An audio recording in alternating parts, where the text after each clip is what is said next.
Hello, मैं हूं राहुल और आज हम डिस्कस करेंगे कूलम्ब्स लॉ के बारे में और साथ ही साथ जानेंगे इसके लॉ के बैक हिस्ट्री के बारे में। इन 1785 में जो फ्रेंच फिजिशियन थे डी कूलम्ब, इन्होंने क्या होता है इलेक्ट्रिसिटी और मैग्नेटिज्म से रिलेटेड कुछ रिपोर्ट पब्लिश की और रिपोर्ट पब्लिश करने के बाद ही इन्होंने कुछ स्टेटमेंट इस लॉ से रिलेटेड स्टेटमेंट दी। इन्होंने क्या है कि जो टॉर्सन बैलेंस हम यूज़ करते हैं फोर्स को, जो चार्ज पार्टिकल की जो फोर्स को उनके रिपल्सन और अट्रैक्शन की जो डायरेक्शन होती है, उनके जो ये हमारी कुछ प्रॉपर्टीज होती हैं, उनको जानने के लिए हम किसका यूज़ करते हैं, टॉर्सन बैलेंस का। तो इसका यूज़ करने के साथ साथ इन्होंने इस लॉ की कुछ स्टेटमेंट पब्लिश की। क्या है कि हमारे दो रोड होती है, एक तो क्या होता है फिक्स रोड होती है, जिसमें कि ये वाली जो होती है हमारी फिक्स रोड होती है, और ये हमारी जो ऊपर है ये रिमूवेबल रोड होती है, रिमूवेबल रॉड। इसे क्या है कि हम इसको निकाल कर पॉजिटिवली चार्ज कर लेते हैं या नेगेटिवली चार्ज कर लेते हैं। अगर जैसे हमें क्या है ये पॉजिटिव, ये रॉड हमारी क्या है पॉजिटिवली चार्ज है, और अगर ये वाली रॉड भी अगर पॉजिटिवली चार्ज होगी तो क्या होगा, ये एक दूसरे को रिपल करेंगे तो मतलब कि दूर हटाएंगे। माना ये हमारा पॉजिटिव चार्ज है, ये भी हमारा पॉजिटिव चार्ज है, तो ये दोनों एक दूसरे को रिपल करेंगे, दूर हटाएंगे, और इनके बीच में क्या रहेगा, कुछ डिस्टेंस होगी, वो मान लिया ये आर है। ऐसे ही अगर ये क्या है अनोदर स्टेटमेंट क्या होगी इसकी, अगर इसको हम फिर से दोबारा से इसको निकाल के अब की बार इसको हम नेगेटिवली चार्ज करके अगर इसमें डालेंगे, फिर क्या होगा, ये अपनी तरफ को इसको अट्रैक्ट करेगी। अट्रैक्ट इन द सेंस, मान लिया ये हमारी पॉजिटिव चार्ज है, ये हमारी नेगेटिव चार्ज है, तो क्या होगा, ये इधर की तरफ अट्रैक्ट, ये एक दूसरे को अपनी तरफ अट्रैक्ट करेंगी।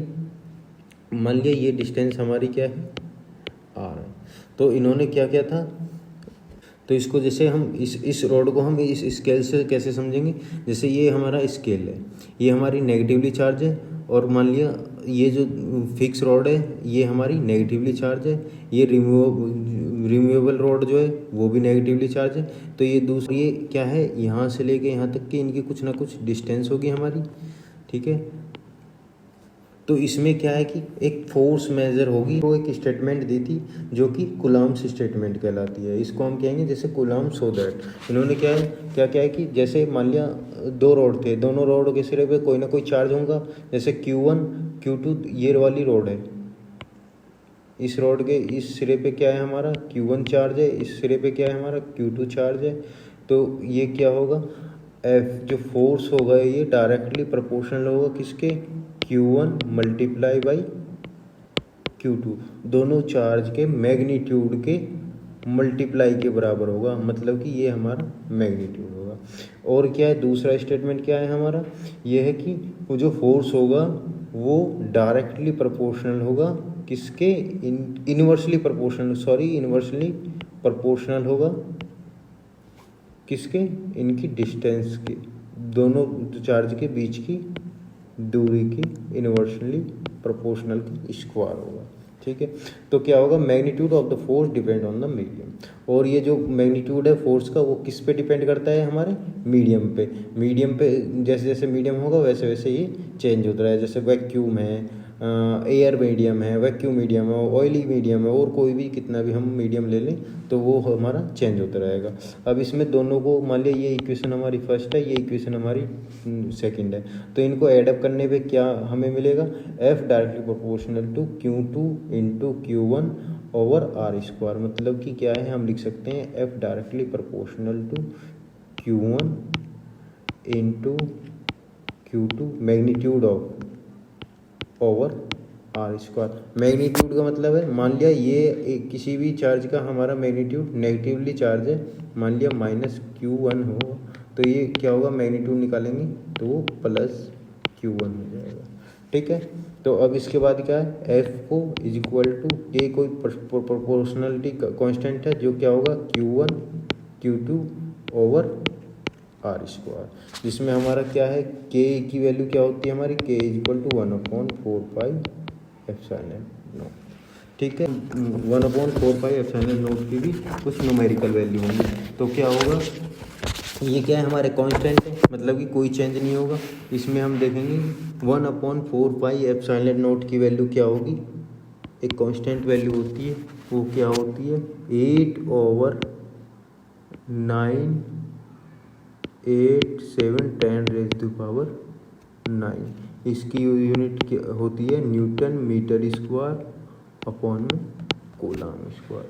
ओके, एप्सिलॉन नॉट है, इसकी भी एक न्यूमेरिकल वैल्यू होती है, उसका क्या वैल्यू होती है epsilon naught equal to epsilon naught equal to 8.854 10⁻⁻12 coulomb square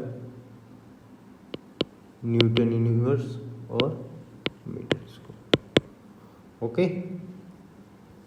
तो ये था हमारा कूलम्स लॉ। कूलम्स लॉ क्या होगा हमारा F is equal to 1/4πε0 Q1 Q2 over R square. Okay, ठीक है। नेक्स्ट क्या है हमारा Coulomb's law statement between the 2 point charge. Statement क्या था, इन्होंने क्या दिया था there is a force of attraction और repulsion depending upon the nature of charge. एक जो फोर्स वर्क करता है जो कि अट्रैक्शन भी हो सकता है रिपल्सन भी हो सकता है, वो किस पे डिपेंड करता है नेचर ऑफ चार्जेस पे, कि चार्जेस का नेचर किस तरीका होगा। अगर नेचर हमारा क्या है डिफरेंट साइन का है, मतलब कि एक पॉजिटिव है एक नेगेटिव है, तो क्या होगा एक दूसरे को अट्रैक्ट करेंगे। अगर एक दोनों सेम साइन है, एक पॉजिटिव है दूसरा भी पॉजिटिव है, एक नेगेटिव है दूसरा भी नेगेटिव है, तो क्या हो करेंगे हमारा रिपल करेंगे एक दूसरे को। ठीक है, ओके। कूलम्स लॉ इन वेक्टर फॉर्म। वेक्टर फॉर्म में क्या होता है कूलम्स लॉ का वेक्टर फॉर्म में क्या है force on Q1 is given by Q1 कहाँ है हमारा ये वाला है, तो फोर्स ऑफ Q1 पे कौन सा फोर्स जनरेट हो रहा है हमारा F21 इक्वल टू क्या होगा 1/4πε0 Q1 Q2 over R12 square, मतलब कि इस पे जो हमारा डिस्टेंस होगी वो R12 होगी अब इंटू R12 यूनिट वेक्टर क्या होता है हमारा R12 यूनिट वेक्टर क्या होता है R unit vector of 12 is equal to क्या होगा R12 वेक्टर और मैग्नीट्यूड ऑफ R12, ये हमारे यूनिट वेक्टर की वैल्यू होती है। और R12 vector is equal to R1 minus R2। Okay, ये डिस्टेंस होती है, उनके डिफरेंस 1 से R1 माइनस R2 दोनों की डिफरेंस क्या होगी वो किसके बराबर होगी वेक्टर R12 के बराबर। ओके, देन इसमें क्या है हमारा since R12 equal to minus R21, अब इसको हम इक्वेशन मान लिया ये मानेंगे, तो ये क्या हो जाएगा R12 vector is equal to, अगर इसमें से हम माइनस कॉमन ले लें तो क्या हो जाएगा हमारा R2 minus R1 vector, then what क्या होगा R12 square vector equal to minus क्या हो जाएगा R21। ओके, तो ये क्या कह रहा है इस लाइन में since R12 equal to minus R21 we can write that force of R21 is equal to force of minus negative force of F12। Okay, next Coulomb's law in superposition form में Coulomb's law कैसे show off होता है net force किसी भी एक charge पे, जैसे मान लिया ये चार्ज है हमारा Q, इस चार्ज पे जो नेट फोर्स होगा क्या होगा जो जितनी भी इस पे फोर्स लगेगी वो क्या है वो उसको सभी को हम सम अप कर देते हैं और वो क्या निकल जाता है वो नेट फोर्स निकल जाती है किसी भी पॉइंट चार्ज पर, कोई भी एक पॉइंट चार्ज को हम डिनोट कर लेते हैं। ये क्या है electric force follow of law of superposition. If more than one charge is causing a force on an object, मतलब कि इस ऑब्जेक्ट में कितने चार्ज हमारे मान लिया 1 2 3 चार्जेज है, इन चार्जेस के थ्रू इस पॉइंट पर मान लिए पॉइंट ओ है, पॉइंट ओ पे कितना चार्ज है क्यू पे इन तीनों चार्ज से कितनी फोर्स जनरेट हो रही है F1 F2 F3, तो इनका जो रिजल्टेंट जो फोर्स होगा वो किसके बराबर होगा इन तीनों फोर्स के सम ऑफ के बराबर होगा, मतलब कि प्लस सम ऑफ के बराबर होगा। ठीक है, यही हमारी सुपरपोजिशन थ्योरम होती है। नेक्स्ट है हम एक न्यूमेरिकल देखेंगे। इसमें क्या है कि एक 3 पॉइंट दे रखे हैं हमारा A B और C। पॉइंट ए पे कितना चार्ज है हमारा +1 माइक्रो कूलम, पॉइंट बी पे क्या है नेगेटिव में है कितना 1 माइक्रो कूलम, पॉइंट सी पे कितना है 2 माइक्रो कूलम चार्ज है।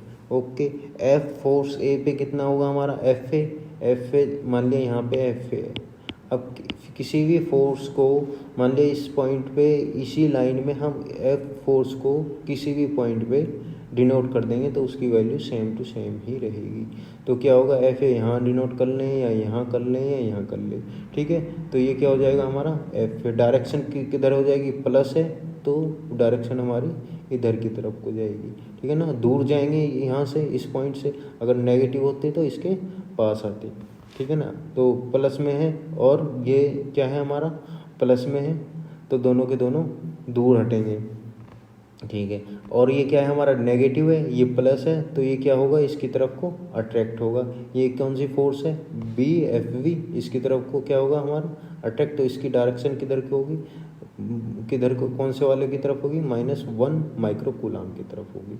तो इनमें आप देखेंगे एंगल कितना है, ये कितना है 120। 120 कैसे है, मान लिया ये जो ट्रायंगल है हमारा ये कितना है, सेम साइड है तीनों, तो सेम साइड है तो क्या होगा सेम एंगल होंगे। ये 60 है, ये भी 60 है और ये भी हमारा 60 है, ठीक है ना।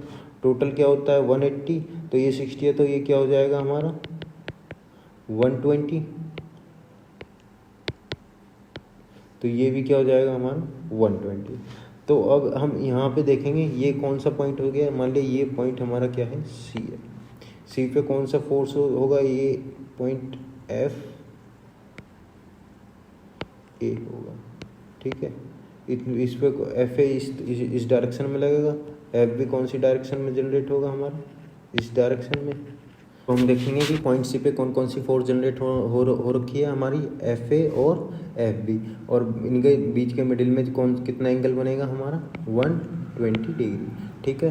तो अब हम इस पॉइंट पे जो नेट फोर्स निकालने के लिए एक हमारा रूल है वो क्या है, एफ नेट इक्वल टू √ऑफ एफ ए का whole square plus F B का whole square plus 2FA FB cos theta, ठीक है। ये हमारा अब हम निकालेंगे कि अब हम फोर्स की वैल्यू निकालेंगे, एफ ए की वैल्यू निकालेंगे। F A is equal to क्या हो जाएगा हमारा 1/4 pi epsilon naught, 1/4 pi epsilon naught multiply with कितना है हमारा एफ ए पे कौन कौन से चार्ज लगेंगे हमारे, Q1 क्या है हमारा +1 माइक्रोन, Q2 क्या है +2 माइक्रोन, ठीक है। और हमारी जो डिस्टेंस है वो 10 सेंटीमीटर ये है, 10 सेंटीमीटर ये है और 10 सेंटीमीटर हमारे ये, ओके। तो अब हम ये कैलकुलेशन निकालेंगे, 1 10⁻⁻6 माइक्रोन है तो -6 होगा, 2 10⁻⁻6 माइक्रोन। डिस्टेंस कितनी है हमारी 10 सेंटीमीटर है, 10 सेंटीमीटर है तो इसको क्या लिख देंगे मल्टीप्लाई 10⁻⁻2 का होल स्क्वायर, ओके। तो ये टोटल हमारा क्या हो जाएगा। अब इसको हम सॉल्व करेंगे, इसकी जो वैल्यू होती है वो क्या होती है हमारी 9 × 10⁻9, 6 6 12, 12 माइनस के हैं प्लस के 9 है तो कितना बच जाएगा × 2 ओवर, ये कितना हो जाएगा हमारा 100 10⁻⁻, माइनस का 4 है ऊपर जाके ये भी प्लस में हो जाएंगे तो 10 ही प्लस में बच जाएगा, तो कितना बचेगा ये हमारा 9 2 जा 18 × 10 ओवर 0 से 0, क्या बचेगा हमारा 18/10 is equal to 1.8 newton, okay. ऐसे ही एफ बी फोर्स निकालेंगे। एफ बी फोर्स में क्या है हमारा, ये 2 माइक्रोन है, ये -1 माइक्रोन है।